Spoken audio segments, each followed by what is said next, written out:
Hello everyone, তোমরা সবাই আশা করি দেখে বুঝতেই পারছো যে আজকে কী নিয়ে ব্লগটা শুরু হতে চলেছে। হ্যাঁ, দেখেই বুঝতে পারছো যে মিতার অ্যানিভার্সারি ব্লগ।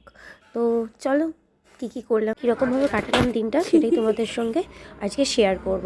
গাইস, আমরা কেকের দোকানে চলে এসেছি হবু বরকে নিয়ে। আপনি কিছু বক্তব্য দেবেন দাদা? না, আমার এখন বক্তব্য দেওয়ার মতো ক্ষমতা নেই। এসে তো দেখি কণিকাদি কেকটা রেডি করে ফটো তুলছিল আর ভিডিও ক্লিপ নিচ্ছিল। মিতার ফার্স্ট অ্যানিভার্সারি কেক। যদিও আমার শরীরটা অতটা ভালো না, আমাকে সবাই দেখো না, কেকটাকে দেখো। কেক তো দেখবে, সাথে আর্টিস্টকেও দেখো, দুজন কি সুন্দর লাগছে। আমার বক্তব্য এটাই, আজকে সৌমদার বিয়ে, তো সৌমদা গায়ে হলুদ ছেড়ে এখানে কেক চুরি করে খেতে এসেছে। তো এই সবগুলো কেক দেখে এখন বুঝতে পারছে না কোনটা খাবে, মানে না খেয়ে আছে তো, তাই চুরি করে খেতে এসেছে। Thank you. আমরা আড্ডা মেরেই এরকমভাবে কাটাচ্ছিলাম, আর কণিকাদি কেকটা প্যাক করে দিচ্ছিল আর কি, নিয়ে যেতে হবে। দেন তারপর আমরা চলে গেলাম মিতার শ্বশুর বাড়িতে দাদার সাথে আর কি। তো দেন ওখান থেকে ব্যাক করে একটা চকলেট কিনে নিলাম, নিয়ে তো আমি টোটোয় করে যাচ্ছিলাম বাড়ির দিক, কারণ বাড়ি যেতে হবে। তো বাড়ির থেকে আমি রাস্তায় চলেই এসেছি। এইবার বাড়ি গিয়ে আমি গিফট প্যাকিং করতে বসেছিলাম, তো গিফট প্যাকিংটা করেই নিলাম। তো দেখো কি দিয়েছিলাম, এই যে একটা ভাইটি ব্যাগ, কারণ ভাইটি ব্যাগটা দিলে আশা করি ওর কাজেই লাগবে, যে কোনো জায়গায় ঘুরতে গেলে এটাতে টুকটাক জিনিসটা ক্যারি করে নিয়ে যেতে পারবে, আশা করি ওর পছন্দ হবে। দেন তো প্যাক করা হয়েই গেছিলো জিনিসটা। প্যাক করা হয়ে যাওয়ার পর আমি একটু ভিডিও ক্লিপ নিয়ে নিচ্ছিলাম আর কি। তো ভিডিও ক্লিপ নিয়ে নেওয়ার পর প্যাকেট করে দেন ওগুলো রেখে দিলাম। তো যাবো সাজতে, তো তার জন্য কী কী নিয়ে যাবো সেগুলোই আর কি রেডি করছিলাম। তো আমি এখন কনফিউজ আছি কানের দুল নিয়ে, তিনটে কালেকশন রেখেছি, কানের কোনটা পরবো বুঝতে পারছি না।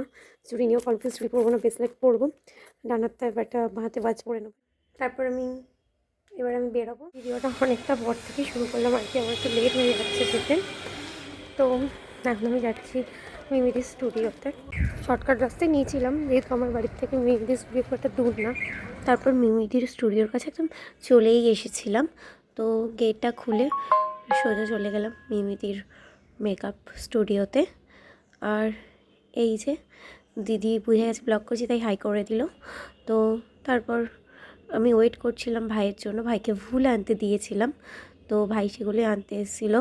তো ও একটু ভিডিওটা দেখে লজ্জাই পাচ্ছিল আর কি। তো যাই হোক, ও ফুলটা দিয়ে গেল, অনেকটা হেল্প করলো আমার, এখানে আর আলাদা করে যেতে হয়নি। তারপর তো দিদি শাড়ি ট্যাপিং করছিল আর কি। তো ফার্স্টে শাড়ি ট্যাপিং হয়ে যাওয়ার পর দিদি মেকআপ করতে বসেছিল আর কি। তো মেকআপ হয়ে যাওয়ার পর হেয়ার নিয়ে বসেছিলো, আর এই দেখো আমি যেমন হেয়ারটা ডিমান্ড করেছিলাম দিদি সেই রকমই করে দিয়েছিল। তো এবার ফুল জিপসি সেগুলোই লাগাচ্ছিল আর কি দিদি। তো লাগানোর হয়ে যাওয়ার পর আমি দিদিকে একটু বললাম একটু কিছু ভিডিও ক্লিপ করে দিতে। তো সত্যি কথা বলতে লুকটা খুব সুন্দরই হয়েছিল, আমার তো দারুণ লেগেছে, দারুণ গর্জিয়াস ছিল লুকটা। তো তোমরা বলো কেমন লুকটা। আর একটু আয়নার সামনে ঢং করে নিলাম, আবার পরে জানাতে আসবে তোমার। যাই হোক গাইস, আমি এবার একটু বাড়ির দিক যাই, বাড়িতে মার সাথে দেখা করে তারপর আবার একটু বেরোবো। তো চলো। তো তারপর বাড়ির থেকে বেরিয়ে সোজা রাস্তায় চলে আসলাম। তো দুঃখের বিষয় আমি টোটো পাচ্ছিলাম না, ওদিকে যেতে প্রচুর লেট হয়ে যাচ্ছিলো। আমি অনেকটা রাস্তায় হেঁটে হেঁটে গেছি, দেন আমি একটা টোটো পেয়েছিলাম। তো টোটোর থেকে নেমে মিতার বাড়ির রাস্তায় প্রায় চলে এসেছি, শ্বশুরবাড়ির রাস্তায়। তো তোমাদেরকে এটাই বলবো, দেখো আমি অনেক কিছু মিস করে গেছি ওই দিনকে, মানে নিজেরই খুব খারাপ লাগছিলো, ফার্স্ট টাইম এরকম হলো। তো ওর কিছু ফটোস তোলার পর ওদের মালা বদলের পালা ছিল, সেগুলো আমি কিছুই ক্লিপ নিতে পারিনি। তার মধ্যে আমার বান্ধবী অনেকবার আমাকে ফোন করেছে তাড়াতাড়ি আয়, সৌমদা বন্ধু ফোন করেছিল, কিন্তু আমার লেট হয়ে গেছে কারণ আমি টোটো পাচ্ছিলাম না, অনেকটা হেঁটে আসার পর পেয়েছিলাম। দেন দেখো ওরা যথেষ্ট আনন্দ মজা করে মালা বদল করলো, কিন্তু আমি এই সময়টার সাক্ষী হয়ে থাকতে পারলাম না, এটাই দুঃখের।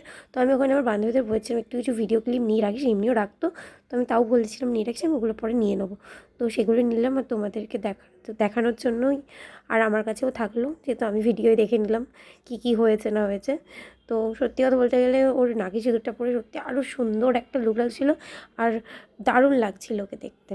আর এই যে কেক কাটিং হচ্ছে আমাদের কণিকাদির কেকটা তো মানে দারুণ ছিল খেতে, আর আমি কেক কাটিংটাও দেখতে পারিনি, সব কিছু মিস করেই গেছি প্রায়। আর কি করব, লেট হয়ে গেছে যেহেতু আসতে।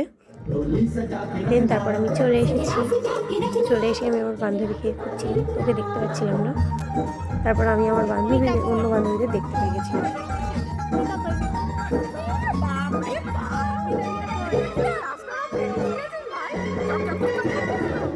ফাইনালি আমি আমার শুকিয়ে দিতে পেয়ে দিয়েছিলাম, ওই যে সে আসছিল। দেখি ম্যাডামকে কেমন লাগছে। আমি প্রায় সেজে এসেছি আজকে। আর একটু দাঁড়ান দিদি, দাঁড়ান, আপনাকে একটু ভিডিওতে আমি নিতে চাই। আমার এতে করবি না, আমার মনে করবি। আরে এতে করে দাও।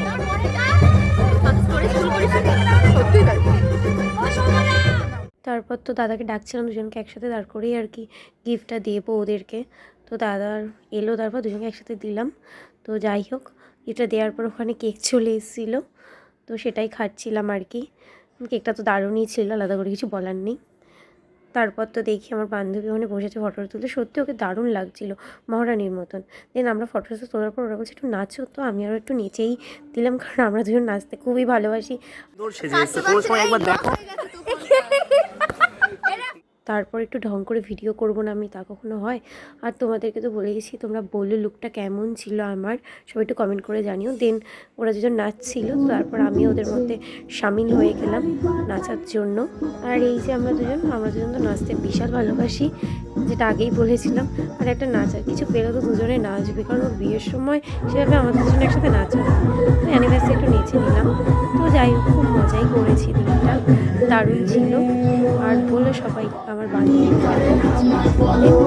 বিশাল মজা আছে, আর নাচটা হয়ে যাওয়ার পর ওদিকে বাড়ি যেতে হবে। তো আমি দেন খেতে বসে গেছিলাম। তো দেখো খাবারে কী কী ছিল। তো আমি বসে গেছিলাম একটু তাড়াতাড়ি, এবারে লেট করিনি। তো ফার্স্টে ছিল বিরিয়ানি, চিকেন চাপ, চাটনি, পাঁপড়, মিষ্টিটা আমি স্কিপ করেছি, দেন হজমোলা। তারপর সবাইকে টাটা বলে ওখান থেকে বেরিয়ে আসলাম বাড়ির দিকে। আর বাড়ি যাওয়ার সময় হাঁটতে হাঁটতেই চলে গেছিলাম। তো চলো, দেখাবে নেক্সট কোনো ব্লগে।